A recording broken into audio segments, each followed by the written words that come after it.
என் பின்னாடி ஒரு ஆலமரம் பார்க்குறீங்கள, இது ஆலமரம் கிடையாது. இதுதான் எங்களோட ஆடிட்டோரியம். எவ்வளோ பெரிய கெஸ்ட்டு வந்தாலுமே இங்கே தான் வந்து ப்ரேயர்ஸ் நடக்கும். இங்கே தான் நாங்கள் எல்லாமே செலிப்ரேட் பண்ணுவோம். நான் சொல்லியிருந்தேன்ல என்னோடய ஸ்டோரியில் வந்து நான் ஒரு சின்ன கிராமத்தில் ஒரு அரசு மேல்நிலை பள்ளியில் தான் படித்தேன்னு சொல்லி, அந்த ஸ்கூலில் தான் இப்போ நீங்கள் பார்த்துட்ருக்கீங்க. நாங்கள் கிளாஸ் ரூமில் இருந்ததை விட என்னோடய மெமரிஸ்லாம் இந்த ஆலமரத்துக்கு கீழே நாங்கள் இருந்து படித்தது தான் நிறைய இருக்குது. ஏன்னா ஃபுல்லாமே எங்களுக்கு வந்து ஆலமரம் கீழே தான் கிளாஸஸ்லாம் அப்போ நடக்கும். இந்த பாதாம் மரம்லாம் நாங்கள் அப்போது பிடி பீரியட் அப்போ நாங்கள் வச்சு நாங்கள் தண்ணி ஊற்றி பராமரித்து வளர்த்தது இப்போலாம் இவ்வளோ பெருசாக ஆயிருக்கு. ஆஃப்டர் 12 இயர்ஸ்க்கு அப்புறம் நான் இந்த ஸ்கூலுக்குள்ளே நான் போனேன்.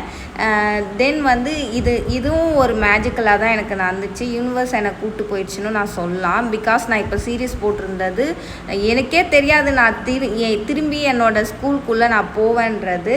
ஆனால் போயிட்டேன். நான் போயிட்டு அதை உங்களுக்கு வீடியோ எடுத்துக்க. உங்களுக்கும் இது மாதிரி மரத்துக்கு அடியில் உக்காந்து கிளாஸஸ் படித்த ஞாபகம்லாம் இருந்தால் கண்டிப்பாக கமெண்ட் பண்ணுங்கள். நம்ம பேஜ் மறக்காமல் ஃபாலோ பண்ணிக்கோங்க. உங்கள் கூட படித்த உங்கள் ஃப்ரெண்ட்ஸ்க்கு வந்து இந்த வீடியோவை ஷேர் பண்ணுங்கள். பாய் பாய்.